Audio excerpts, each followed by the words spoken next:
A Vancouver town hall erupts into chaos as Washington voters take their questions to Congresswoman Marie Gluesenkamp-Perez. We also have a live look from Italy this morning. It's the final day of public viewing for people looking to pay their respects to Pope Francis. NBC's Jay Gray will join us live here in 5 minutes with more on the Pope's funeral tomorrow.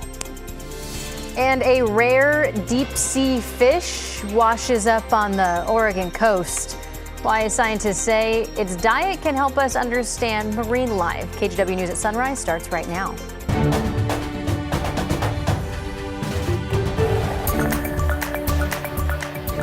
Good morning, and thank you for joining us on your Friday. I'm China Green. I'm still stuck on that last photo of that fish we showed a moment ago. I'm Drew Carney. Some good-looking fellas joining us here at the top of the hour as well. Chris McGinnis and Rod Hill. Rod, let's start with you and your fun-looking forecast. We're on the same page. Nothing says unattractive like a dead fish. That's kind of the way it is. Here's a look at our radar. We've got showers moving up into Newport, pushing offshore. Not expecting excess activity to move any farther to the north. Salem is dry. You have partly cloudy skies being reported. 50 degrees is your temperature. And you can see partly cloudy skies over downtown this morning. We are at 51, so it's really comfortable outside. Our forecast continues to show that it's probably going to simply stay dry today and tomorrow. But I just want to remind you, there's at least a shower threat in the forecast. Again, so far overnight into this morning, we've had some light rain around near Albany and then over into Newport. 66 at noon, today's high 77, so still pretty warm. Here's Chris. Rod, thank you for that. And so too does your morning commute. There is the Banfield out near the Hollywood district. Eastbound I-84 rolling right along on that side of town, so we're good there. Door number 3 takes us up to North Portland I-5 near Marine Drive. That is breezing right along as well. So far, no unexpected freeway delays. A reminder in the gorge, the Hood River White Salmon Bridge, once again, one more day where they're doing bridge maintenance. And so that'll mean one lane closed from 8 to 3 between Hood River and White Salmon, guys. Thank you, Chris.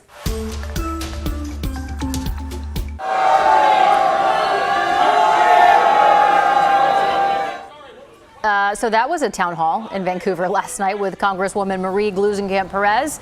The Southwest Washington Democrat won by a slim margin in November. You see right there, hundreds of people showed up, a line wrapped around the building. Now, a lot of those people didn't get in, but the ones who did say they are not happy. They let the Congresswoman know they're not happy, very clearly, as a matter of fact. Sunrise reporter Ashley Grahams has more on this story for us. Ashley, this meeting was contentious. It got loud. You've got a lot to cover here. Yeah, good morning, guys. You heard from some of the people shouting there. That happened throughout the town hall as Gluesenkamp-Perez tried to answer a series of questions. You know, 84% of Americans support voter ID. That's the reality.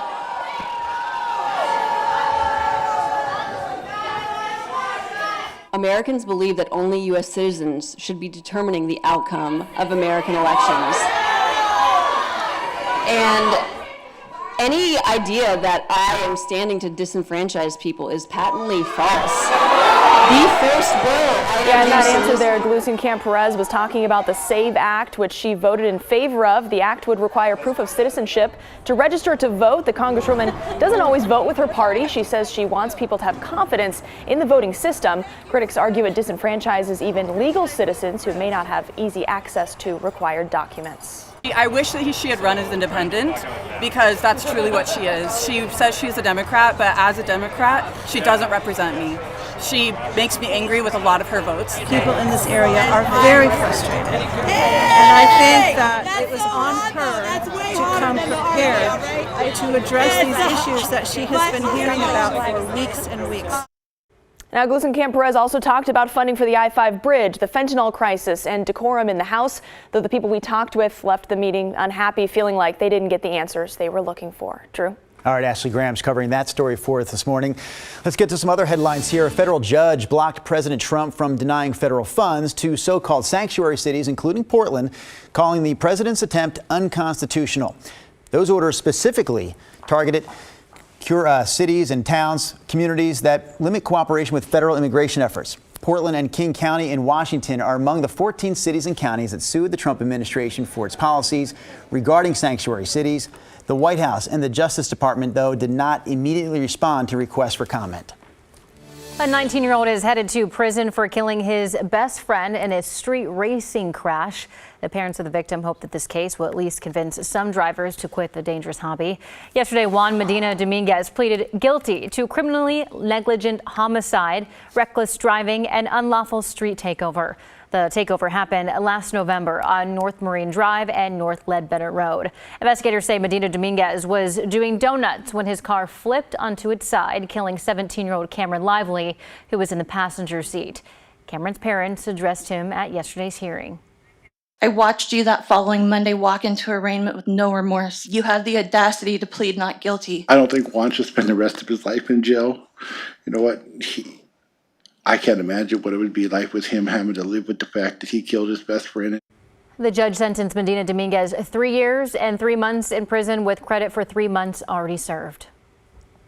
And authorities in Washington and the FBI are looking into an incident where an airline passenger made an apparent joke about a bomb. So this happened Wednesday on board an Alaska Airlines flight headed from SeaTac to Central Oregon. Witnesses say that they heard a man say, "I finally got the bomb in," after struggling to get his bag into the overhead bin. The pilot ordered everyone off the plane while it was swept. The passenger and his companion were not allowed back on board. And once the plane was deemed safe, passengers reboarded and took off after almost an hour-and-a-half delay. All right, we're going back to Italy here. A live look again from St. Peter's Basilica as thousands of people pay their respects to Pope Francis as he lies in state. Today is the final day of public viewing before the Pope's funeral tomorrow. And we have NBC's Jay Gray joining us live from the Vatican this morning with a closer look at all this. Good morning there, Jay. Hey, good morning, Drew. Yeah, and people continue to file past that coffin on the last day of the public visitation. We know by noon today here, Rome time, that 150,000 had paid their last respects. And you may notice that coffin on the ground level here, not elevated, not on a podium like some of the previous popes. That was something that Pope Francis had asked for, in keeping with the fact that he was a very humble man, a man who felt most comfortable, it seems, with the disenfranchised, the needy, the poor, and causes that he championed throughout his 12 years as Pope. We know that he will continue to carry that theme even in his passing. He won't be buried inside St. Peter's Basilica like many of the popes before him. Instead, he will be buried at the Basilica of St. Mary Major, a smaller church about 30 minutes or so from the Vatican. And he's made some specific requests. He wants to be buried in the ground. He doesn't want a big burial plot. He said that he wants only the name Franciscus on there and nothing else. His, of course, papal name, Franciscus. And we know that greeting him as he makes his way from the Vatican in a motorcade to that church will be some of the needy from that parish. Some of those who he ministered to so often will be the first to greet him as he returns to that church. Hey, Jay, before we let you go here, the public viewing that we've been watching this morning will end later tonight with a special ceremony. Can you tell us a little bit more about the sealing of his coffin? Yeah, it is a very solemn, very somber ceremony. Many of the cardinals will be there. We know that a white silk veil will be placed over his face. He will be sprinkled with holy water. There'll be a pouch inside the coffin, or placed inside the coffin, with some coins from the time of his papacy. They'll have a metal tube in there with documents about his life, about his work, and then a death certificate will be placed in the coffin. He'll be holding a rosary, and he'll have that broken fisherman's ring, the ring that's broken when a pope passes. And then the coffin will be sealed. It will be carried into a separate area in St. Peter's Basilica, and the only thing left will be the funeral tomorrow and his burial. Jay, we appreciate you joining us this morning. Jay Gray live for us ahead of Pope Francis's funeral tomorrow in Italy. And you'll be able to watch the funeral for Pope Francis live on the KGW Plus TV app. It starts at 1 a.m. Saturday morning. If you miss the live stream, we'll have the full funeral available on demand later in the day.